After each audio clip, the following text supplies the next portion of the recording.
और एक और बड़ी खबर इस बीच आपको बता दें, ये बड़ी खबर दरअसल चंदन मिश्रा हत्याकांड से जुड़ी हुई है। बड़ी खबर आपके सामने न्यूज़ 24 पर चंदन मिश्रा हत्याकांड से जुड़ी इस वक्त की बड़ी खबर।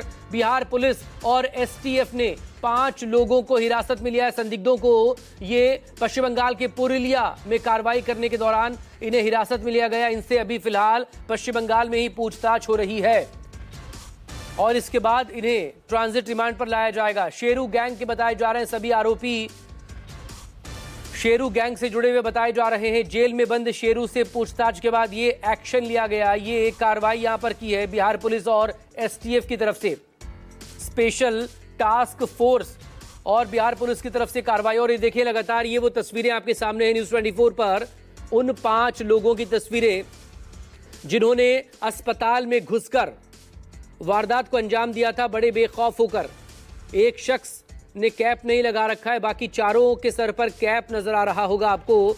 असलहों से लैस है। ये देखें, आईसीयू का दरवाजा खोला, अंदर दाखिल हुए और उसके बाद ताबड़तोड़ फायरिंग। चंदन मिश्रा हत्याकांड से जुड़ी बड़ी खबर इस वक्त आपके सामने। बिहार पुलिस और एसटीएफ की तरफ से लगातार कार्रवाई हो रही है। शेरू गैंग पर कार्रवाई करते हुए 5 संदिग्ध हिरासत में लिए गए और इन संदिग्धों से पूछताछ की जा रही है। इस वक्त मौजूद है इस वक्त बिहार पुलिस और एसटीएफ पश्चिम बंगाल में ही पुरुलिया इलाके में एसटीएफ और बिहार पुलिस पहुंची थी। वहां पर 5 संदिग्ध हिरासत में ले लिए गए हैं, उनसे पूछताछ की जा रही। बाद में इन्हें बाद में लेकर आया जाएगा ट्रांजिट रिमांड पर। लेकिन फिलहाल ये कार्रवाई इस वक्त हो रही। ये देखें तस्वीरें, ये तस्वीरें लगातार इस वक्त आपके सामने न्यूज़ 24 पर आप देख सकते हैं। अमिताभ ओझा मेरे सहयोगी इस वक्त हमारे साथ जुड़ गए। अमिताभ, डिटेल आपसे चाहेंगे। 5 संदिग्ध हिरासत में लिए गए हैं, शेरू गैंग से जुड़े बताए जा रहे हैं। शेरू से जेल में जो बंद है उससे पूछताछ की गई, आगे ये कार्रवाई की गई थी। डिटेल देखिए, बिल्कुल जिस तरीके से गुरुवार को पटना में पारस होटल में हत्या हुई थी, उसके बाद जो हत्यारे थे यानी कि शूटर थे, उनके सीसीटीवी फुटेज सामने आए।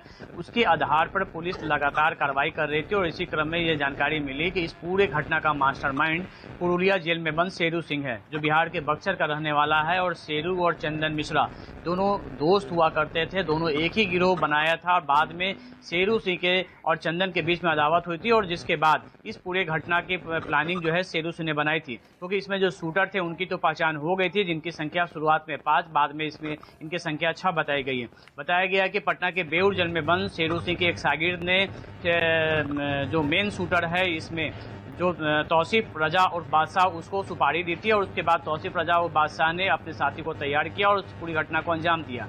इस पूरे मामले में जहां शूटरों की गिरफ्तारी के लिए छापेमारी चल रही थी, वहीं दूसरी तरफ पटना पुलिस की एक टीम एसटीएफ के साथ पुरुलिया गई थी, जहां पे कल बंगाल पुलिस के साथ जेल में बंद शेरू सिंह से पूछताछ हुई, लंबी पूछताछ हुई। उसे ये जानने की कोशिश हुई कि पूरे घटनाक्रम में कौन कौन है। इसी क्रम में जेल के आसपास जो शेरू सिंह गैंग के जो लोग थे, कुछ वहां पे संदिग्ध दिखे जिनकी पहचान की गई और उसके बाद वहां से 5 लोगों को डिटेन किया गया है। हालांकि इनकी इस घटना में संलिप्तता है या नहीं, इस बारे में अभी पुलिस अधिकारी कुछ नहीं बता पा रहे हैं, लेकिन वो शेरू सिंह गिरोह से जुड़े हुए थे, इस वजह से उन्हें डिटेन किया गया है और फिलहाल पुरुलिया में ही उनसे पूछताछ की जा रही है।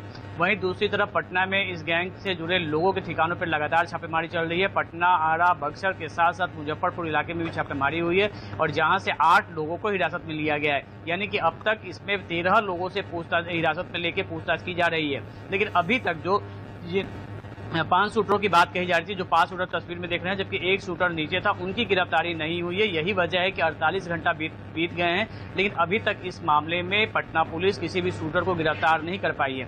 हालांकि पूरी घटना की कहानी परत दर परत सामने आ गई है कि किस तरीके से दोनों गिरोह के बीच अदावत हुई और एक ही गाँव के, एक ही जिले के रहने वाले दोनों गिरोह, दोनों जो गैंगस्टर थे वो अलग क्यों हुए, इसकी कहानी भी सामने आ गई है। लेकिन अभी तक पुलिस को गिरफ्तारी नहीं मिल पाई है, किसी को शूटर की गिरफ्तारी नहीं हो पाई है, जिसको लेकर सवाल जरूर उठ रहे हैं। हालांकि पुलिस के एक वरीय अधिकारी का साफ तौर पे कहना है कि इसमें जो शूटर थे वो यहां से फरार हुए हैं, लेकिन उनके ठिकानों के बारे में जानकारी मिल चुकी है। उनके कई परिजनों को हिरासत में लेकर पूछताछ की जा रही है और उनके मोबाइल नंबर उन्होंने इस घटना के अंजाम देने के कुछ देर पहले उन्होंने मोबाइल अपने एक्टिव किए, फिर मोबाइल को बंद कर दिया, सिम तोड़ के फेंक दिया और वो तमाम चीजें भी पुलिस को हाथ लगी है। इसके अलावा जिन लोगों के घर पे इन्होंने शेल्टर ली थी, जिनसे हथियार लिया था, जिनके गाड़ी का इस्तेमाल किया गया था, वो सारे लोगों को डिटेन किया जा चुका है। लेकिन 48 घंटे के बाद भी पुलिस की आंख खाली है वो ये है कि और राजधानी में अगर ये लगातार जो वारदातें हो रही हैं और लॉ एंड ऑर्डर पर जो सवाल हो रहे हैं, ये कहां जाकर कब रुकेगा, सवाल इसको लेकर भी है। सुरक्षित कौन है?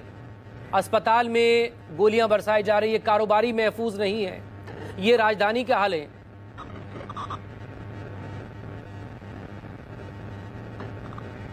नहीं, निश्चित तौर पे देखिए, जिस तरीके से पूरी वारदात को अंजाम दिया था पुलिस को, अपराधियों ने चुनौती दी है और ऐसी घटना कम से कम पटना में पहले नहीं हुई थी, क्योंकि एकदम फिल्मी स्टाइल में जिस तरीके से तौसीफ रजा उर्फ बादशाह अपने साथियों के साथ जाकर इस घटना को अंजाम दिया है, हर कोई इस सीसीटीवी फुटेज को देखकर दंग है, क्योंकि उसे पता था कि कहां कहां सीसीटीवी लगा है, उसकी तस्वीरें क्या थी। लेकिन इसके बावजूद आप देख सकते हैं कि उसने अपने चेहरे को ढका भी नहीं था, ओपन चेहरा उसने पूरी वारदात को अंजाम दिया था और आराम से वारदात को अंजाम देने के बाद वो यहाँ से फरार हो जाता है। हालांकि ये जानकारी मिली है कि पटना से घटना को अंजाम देने के बाद गया वो अपनी बहन के पास भी गया था और उसके बाद वहां से वो फरार हुआ है। गया में उसकी बहन के ससुराल में भी पूछताछ की गई है और जहां से कुछ पुलिस को क्लू मिले थे, लेकिन पुलिस अभी भी अमिताभ, चिराग पासवान केंद्रीय मंत्री हैं, एनडीए सरकार में उनकी पार्टी भी सहयोगी है, वो क्या कह रहे हैं, इसे भी सुनिए।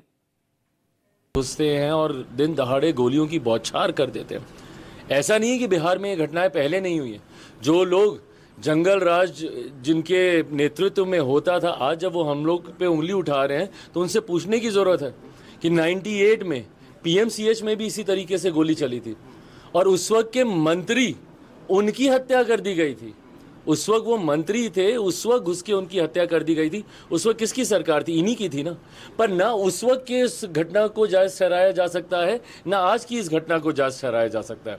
हकीकत यह है कि अगर एक भी आपराधिक घटना होती है तो प्रशासन को जिम्मेदारी लेनी होगी।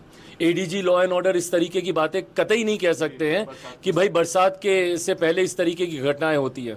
क्यों? क्योंकि किसान खाली बैठा रहता है। भाई जो अन्नदाता है हमारा, आप उसके ऊपर इस तरीके का आप आरोप लगा रहे हैं और ये आरोप नहीं लगा रहे हैं, आप लीपापोती कर रहे हैं। आप अपनी जिम्मेदारियों से आप भागने का कार्य कर रहे हैं, जो कि कतई स्वीकार्य नहीं है। आपकी जवाबदेही बनती है, जिम्मेदारी आपको लेनी होगी और राज्य सरकार को भी इसमें और ज्यादा मुस्तैदी से सुनिश्चित करना होगा कि कम से कम और कुछ नहीं तो बिहार में सुरक्षा का भाव, एक सेंस ऑफ सिक्योरिटी हर बिहारियों के भीतर दे। ये जिम्मेदारी प्रशासन सरकार की बनती है।